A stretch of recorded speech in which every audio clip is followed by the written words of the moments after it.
a what? As a protection. The term mama serves as a security. Pagkatabihan mo ang nanay mo, parang secured ka. Tanong natin si Joel. Ang ibang ano nila, nawala. Asa si Joel? Nawala na, pumasok na. Pumasok na, no? Tatanungin sa akin si Joel. Kasi, pag nakikita ko si Joel, kamukha siya ni Sister Beth. Bihira sa anak na lalaki yung gano'n, ha? Yung kamukha ng nanay. Oo, bihira doon. So what happened in Hannah's life? She tried the power of prayer. Verse 10 says, in bitterness of soul, Hannah wept much and prayed to the Lord. Ang pagiging baog ay hindi sumpa. Lagi niyo po tatandaan yan. Siguro there are some pastors who preach that barrenness is a curse, but definitely in the Bible it's not. Ang pagiging baog ay hindi sumpa. Bakit? Dahil po, meron lamang tinuturo sa atin ng Panginoon Diyos. Ano sabi dun sa aralin ni Samuel? Ito medyo indignant ko. Verse 6, and because the Lord had closed her womb, sinara ng Panginoon ang sinapupunan, ang bahay bata ni Hannah. Ako, mag-iisip kayo bigla. Pambira naman. Meron bang ganong Diyos? Sinasara yung sinapupunan, sinasara yung bahay bata. Ang makikita po natin doon, it is a restriction to enjoy much of a blessing. We always believe on what we call God's perfect timing. Amen? Amen. God's perfect timing. I think when you study geography, paborito ko po yan. I always love geography. Because I always learn from my teacher. Kasi mahina nga ako sa geography. There is what we call GMT. What's GMT? Greenwich Mean Time. Okay. Sayang, wala dito si Brother Michael. Dito lang si Brother Robert. Siyempre, hindi naman natin alam mga pastor yan. Aba pang bibitaw ka ng salita dito sa pulpito, aaralin mo yan. Hindi pwedeng basta-basta. Greenwich Mean Time means what? It is about the world's time zone. It is being calculated by the world's time zone. Ano ang mga aspeto niya? It talks about the solar time. It is the mean solar time. And it starts with what we call 0 hours. Hannah is praying, she is praying about the 0 hours. Walang nangyayari sa buhay niya, ang tagal na niyang hindi nagkakaanak. What seems to be the problem? The problem is about the peace of Shiloh.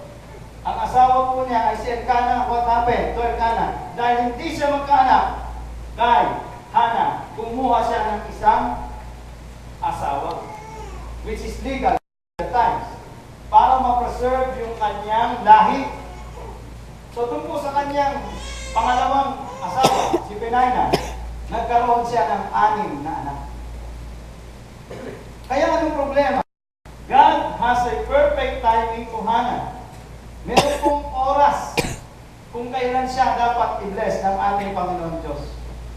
In our modern day, we're not only praying for a child, maybe some of you are praying for a house. Sarili ng bahay. Ilan po dito yung nagpe-pray ng sariling bahay? Ilan? Isa? Stanji na lang nagpe-pray ng sariling bahay? Ilan dito yung nagpray ng sariling bahay at nagkaroon ng bahay? Taas na kamay. Okay, tanong ang dami. Bigyan po natin ng clap offering ang Panginoon Diyos. Sometimes, hindi na-see the blessing of God in our lives dahil kontento na tayo. Dahil pag tinanong ka, bakit ka nagkaroon yan? Kasi nag-loan na ako eh. Bakit ka nagkaroon yan? Kasi tatay ko nag-abroad, binigyan ako eh. We always see the proper perspective of a blessing in God's timing. Lagi po natin itong titignan ng Diyos. Hindi natin lagi titignan yun. Matagal na tayo nag-aanap ng ating senior minister. Now we have a senior minister. Let's work together. Matagal tayong naghahanap ng mga blessings sa ating buhay. Binigay sa atin yan ng Panginoon. Tayo po'y magpasalamat. Anong problema? Pag ang isang babae ay hindi nag-aanap, it will bring marital problems. Just like what happened to the story of Elkanah. Naghanap siya ng isang asawa para magkaroon ng anak. It will bring marital problems or what? May mga kasabihan po, mamahalin ko lang na mabuting asawa ko kung meron siyang anak. Ano pa? ang makikita po natin. Merong, pag walang anak, nasisira po ang pagsasama. Dahil walang attachment. Dahil walang anak. Hannah went to the right chamber. And the right chamber is prayer. Pag meron po tayong pangangailangan sa ating buhay, let's deal on prayer. Pastor Edwin, ngayon lang po inumpisahan formally yung ating pagpe-pray. Pero matagal na pong ginagawa yan sa parola. It is the attitude, it is the habit of Parola Church. Now we start here in Bangko. Kasi minsan yung pag-minister kay Lord, parang iniisip natin, ano lang yan eh, pakagalan lang yan eh. Tagal ko ang ginagawa yan, kaya-kaya ko yan. Hindi nyo ba ako alam, Sir Mungkono, kinakabahan ako yung sinasabi ko kanina. Ang daming nilang sinabihan ako ni Pastor Edwin, Friday, tama ba mo? Friday yun. Ilang gabi po ako hindi makatulog. Sabi ko, mahirap magsalita about Mother's Day. Bakit? Kasi ako, lalaki. Tapos ay tuturo ko, Mother's Day. Ang Mother's Day, kailangan ng babae. Pag naipaliwanag ni Pastor Norman ang tungkol sa pagiging ina ng mabuti, sapat at tama, mag-aalinlangan kayo. Dahil baka ako ay mayroong pusong babae. Diba?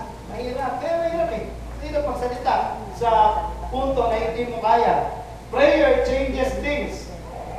What happened to Hannah? Meron siya mabigat na problema. Bitterness of her soul. He went to prayer because prayer changes things. And prayer is power. Meron pong kalakasan sa panalangin.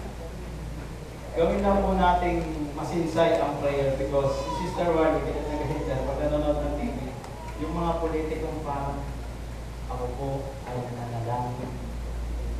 Ako po ay pinakasihan ng Diyos. Ako ba? Nagagalit yun. One time I attended a certain local meeting ni Avance. Sabi ko, isang tumatakbo. Wala akong sasabihin matungkol sa akin sa pagkakas. Meron lang akong sasabihin sa akin.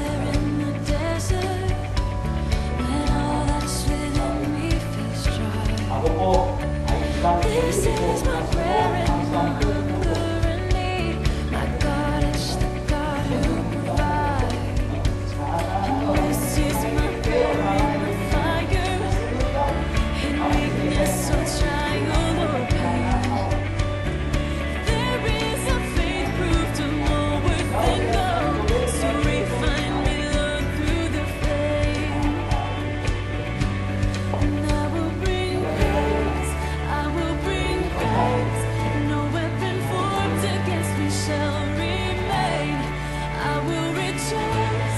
I will